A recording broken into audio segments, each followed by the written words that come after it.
Muito prazer, divindades, para vocês que estão aí assistindo. Eu sou Karine Oliveira, eu tenho atualmente 30 anos, sou moradora do Engenho Velho da Federação, que é o bairro periférico daqui de Salvador. Há 5 anos atrás, fundei a Wakanda Educação Empreendedora, que é a minha empresa, a qual eu continuo trabalhando ainda. E a gente basicamente é um Sebrae da quebrada. E eu gosto muito de falar que eu sou filha de Kátia Santos, que é uma líder comunitária e hoje é uma comunicóloga incrível. E também de Valmir Severino de Oliveira, que também é meu pai, um brilhante mestre de obras, ao qual construiu várias casas da comunidade e também a única escola particular que eu estudei. E eu também estou aqui, sou essa pessoa que amo trocar uma ideia e que o meu objetivo de vida é literalmente deixar um legado para que outras pessoas pretas, inclusive jovens, consigam se imaginar, né, saindo dessa questão de entregar herança e dívida para as pessoas e literalmente construir um legado.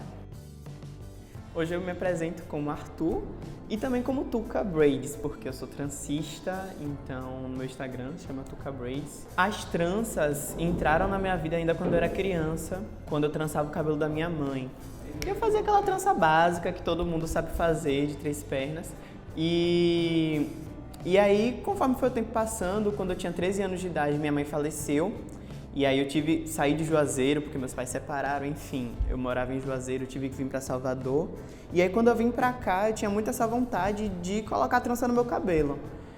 Fui em um lugar onde apertaram muito a trança, então ficou muito desconfortável.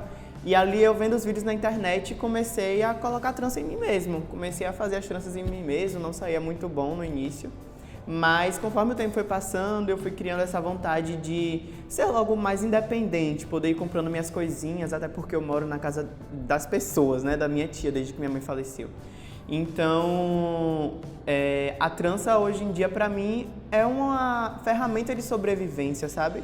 Se antigamente a trança era uma ferramenta de sobrevivência para aquelas pessoas que estavam ali nos quilombos, como forma de guardar sementes, rotas de fuga, dizer qual região específica da África você veio, hoje em dia as tranças ainda é uma ferramenta de sobrevivência para a gente que é preto, porque a gente ainda assim continua ganhando dinheiro através desses penteados. Isso pra gente que é de comunidade, ele meio que surge naturalmente, né? Eu acho que ao contrário do que as pessoas dizem, quando falta emprego formal para nossas famílias, todo mundo começa a fazer o corre. Então a minha mãe sempre foi uma ótima vendedora, como eu já falei, meu pai é mestre de obras, então ele sempre trabalhou para ele mesmo. Só que, assim, a gente nunca via essa palavra, empreendedorismo, uma palavra muito grande, muito nova, a gente sempre conhecia esses bicos.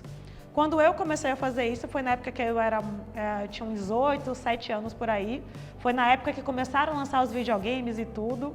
E aí, como a gente gostava muito de jogar videogame, só que a gente tinha videogame em casa, juntava eu e uma galera da comunidade, pô, vem embora catar latinha. A gente saía, catava latinha, voltava para pegar dinheiro da grana do videogame do final de semana. Então, assim, só que hoje é que eu entendo que isso era empreendedorismo, entendeu? Então, ele chegou nessa idade. Então, a gente sempre tentava fazer esse corre para conseguir um dinheiro para que a gente não pudesse onerar os nossos pais para fazer uma parada que a gente realmente queria relaxar. Quando eu comecei a aprender sobre esse negócio de valuation, pitch e todos esses termos aí horrorosos em inglês, eu comecei a ver na minha comunidade que isso daqui já existia. E foi a partir daí que a Wakanda surgiu. Que foi dessa minha experiência em aprender essas palavras, esses jargões complicados, olhar para a minha comunidade e perceber onde isso já estava na minha vida.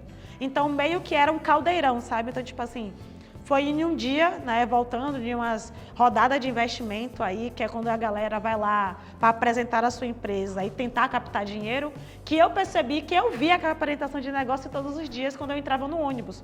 Porque, afinal de contas, qual é o nome que a gente dá para aquela apresentação que o Baleira faz, que tenta nos convencer a comprar aquelas coisas no ônibus? Eu apresento para vocês o pitch de buzu, que nada mais é do que essa apresentação rápida, que muitas das vezes te cativa, mesmo você já sabendo que você já tem escova de dente em casa, que você já tem a bala de gengibre, mas naquele momento aquela apresentação te chamou sua atenção. Então, ser uma mulher preta e periférica me trouxe os princípios para que quando eu começasse a minha empresa a crescer e a ganhar dinheiro, eu não me perdesse nesse meio. Maravilhoso, assim, acho que são 2 sonhos, né? Acho que quando você começa a empreender, que você conhece a Forbes, tá ligado?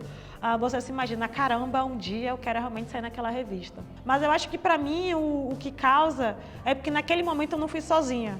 E acho que isso para mim, enquanto mulher preta, foi a melhor coisa, sabe, gente? Eu não cheguei ao lugar onde eu estou sozinha. Então, a roupa que eu estou vestindo na capa da Forbes, que é essa basicamente que eu estou aqui, foi uma aluna minha chamada Alice Pinto, que é da Torre da Terra, que fez. Então, estar lá vestindo a roupa dela me trouxe identidade. Então, aquele cabelo de oncinha louro pivete foi do Léo Santos, que também é do Alto do Sandanha, que é um empreendedor aqui que eu admiro muito, que estava lá. E melhor ainda que a pessoa que tirou a foto, a Alane Silva, também foi uma aluna da Wakanda quando eu não tinha nem dinheiro, pivete. Foi da minha aluna em 2018, da minha primeira aula que eu dei. Então, estar lá dentro da Forbes, cercada de pessoas que para mim faziam sentido, foi o que fez a diferença. Não foi somente ir para estar lá, foi poder ir com a minha identidade, com a minha regionalidade e ir com os meus alunos. E logicamente que é importante, né? A Wakanda, quando a gente saiu na Forbes, já existia há 3 anos. Só que eram 3 anos penando, 3 anos ralando, e as pessoas ainda se questionavam se esse rolê que eu tinha de vamos acessibilizar a linguagem, se isso ainda ia funcionar. Então, quando a gente sai naquela revista, então tipo assim, uau! Aí, a partir daquele momento, ninguém tem mais dúvida sobre o que a Wakanda fazia, já fazia sentido. Mas eu acho que é muito um sonho mesmo, você não somente estar na revista, como estar na capa, mas também, tipo assim, foi naquele momento que, uau, a partir de agora a Karine é famosa, agora é a tal da Karine Wakanda. Mas uma coisa que eu sempre falo, assim, para não perder, né, as minhas raízes, é entender porque é que eu estou fazendo aquilo. Então, eu estou fazendo aquilo para conseguir mais oportunidades, para aumentar a empresa, para beneficiar mais pessoas negras. Então, quando você entende o porquê você está fazendo aquilo, até uma parada é legal, mas assim, não te abrilhanta tantos olhos assim, não.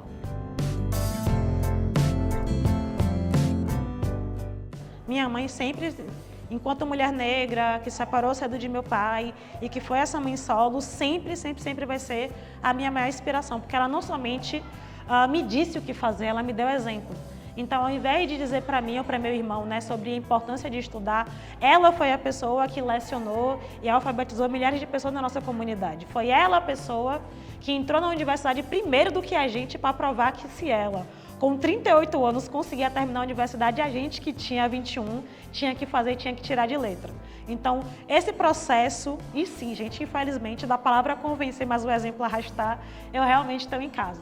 Então, essa habilidade que eu tenho, inclusive, de traduzir as coisas, de facilitar, foi muita habilidade que a minha mãe tem, natural.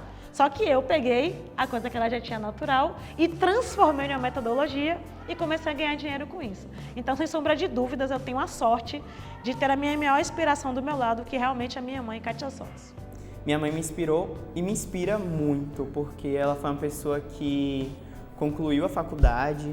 Depois de ter concluído a faculdade, percebeu que o local onde ela estava, ela era professora de matemática, fez licenciatura em matemática. Ela percebeu que o local onde ela estava não estava sendo bom para a saúde mental dela, para a saúde física, que estava sendo muito desgastante. E ela soube reconhecer isso e mudar de profissão, fazer várias transições de carreira, começar a empreender. Minha mãe é empreendedora nata e foi daí que eu comecei também a empreender, sabe? Vendo ela indo na casa das pessoas, oferecendo os produtos que ela oferecia, que ela ia comprar no interiorzinho de Pernambuco. E foi isso. Minha mãe é uma pessoa que me inspira. Nós, enquanto pessoas pretas, precisamos naturalizar o apoio. A gente merece apoio, trabalhar juntos, chamar pessoas. E outra coisa é naturalizar o sucesso. E, gente, uma coisa que eu preciso falar para vocês é que sucesso ele é bem subjetivo, entendeu? Ele pode ser um sucesso, sim, com relação a dinheiro e tá tudo bem, mas tem outros tipos de sucesso. Quando você aprende algo que você queria muito, mas que no início foi difícil, você teve sucesso naquela jornada.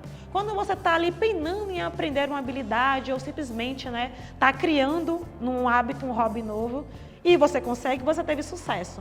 Quando você finalmente consegue trocar um diálogo, uma ideia com aquela pessoa que você quer muito, isso também é sucesso. Então, que a gente comece a naturalizar ter sucesso, ou seja, né, comemorar cada conquista que a gente tem.